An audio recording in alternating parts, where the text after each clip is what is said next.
get ready for an adventure. Here is a story called The Moonberry Mishap.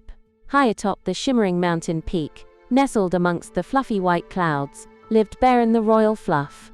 Bearon, a deep sky blue bear with a crown perched atop his head, was known throughout the land for his fairness, his cuddly hugs, and especially, his delightful tea parties. His fur, which was as soft as a summer cloud, was also quite clever. It could predict the weather. And oh, did Bearon love his moonberries. Each year, the sweetest moonberries grew on the peak, and the harvest was a grand celebration, a time for feasting, singing, and sharing stories. This year, however, there was a problem. The moonberries were gone, vanished. Poof! Bearon paced back and forth, his fluffy fur bristling. Where could they be? He mumbled, his royal scepter, which doubled as a honey dipper, tapping anxiously against his paw. He knew he needed help. Who to call but Glim, the Snowball Wizard. Glim, with his cornflower blue skin and a beard made of soft snowflakes, was the wisest wizard in the land. He could create snow in any weather, and lived in a castle made of ice cream that never melted. He was the best person to help solve the mystery.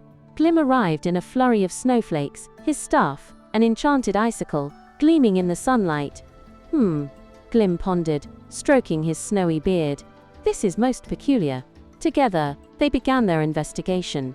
Glim used his staff to cast a sparkling spell, hoping to find a clue. The spell created tiny shimmering footprints, leading away from the moonberry bushes. They followed the trail, deeper and deeper into the mountain's heart. Joining them on this quest was a young explorer named Gabriel, who was visiting the mountain peak. Gabriel, an 8-year-old with eyes that sparkled with curiosity, loved magic and nature. He was thrilled to be involved in the search for the missing moonberries. "I know a thing or two about solving mysteries," Gabriel exclaimed. He had a knack for noticing details others missed. The sparkling footprints led them through a whispering forest of tall, whispering pines. The trees seemed to lean in, as if they too were curious about the mystery. Next, they crossed a babbling brook, where the water gurgled and sang. The air was fresh and clean, filled with the scent of pine needles and the promise of adventure. They then arrived at a dark cave. Glim, ever prepared, conjured a shimmering shield of ice to protect them from anything that might be lurking within. Inside the cave, they discovered a series of tunnels and chambers. Each chamber presented a new challenge. One chamber was filled with swirling mists, another with puzzles carved into the walls. Gabriel, using his knowledge of nature, started noticing tiny details. He spotted unusual footprints in the damp earth, small, delicate prints that didn't match any animal he knew. "These aren't from a bear or a goat," Gabriel declared, pointing to the prints. "There's something else entirely." The clues led them onward, revealing a secret. Following the trail of prints, they finally came to a hidden waterfall. Behind the cascading water, they found an orchard filled with moonberries. But these weren't the missing moonberries. These berries were untouched. The sight was wonderful. The moonberries were plentiful, ripening under the sunlight, almost ready to be harvested. But where had the others gone? Suddenly, tiny, giggling voices filled the air. From behind the moonberry bushes emerged a group of small, shy creatures.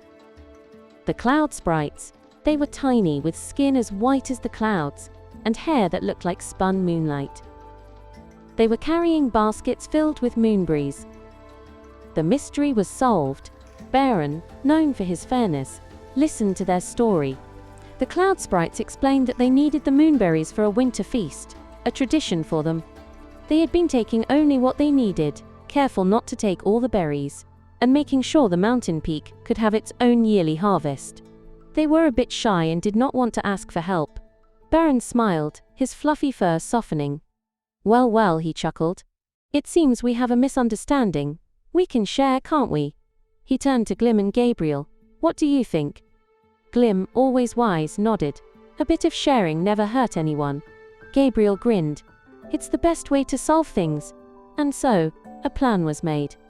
The cloud sprites could have some moonberries for their feast, and the rest would be harvested for the mountain peak celebration. Everyone gathered for a tea party, with moonberry tarts and cups of warm honey tea. The mountain peak was once again filled with laughter and joy. Bearon, Glim, Gabriel, and the cloud sprites all understood that sharing and understanding are the sweetest treasures of all. Let's see what a great listener you are. Can you answer the following question? Who were the cloud sprites taking the moonberries for?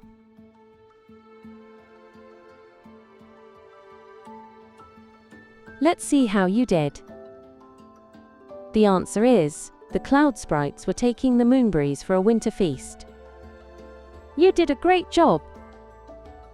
That's all for now. I can't wait until our next Story Pie adventure together.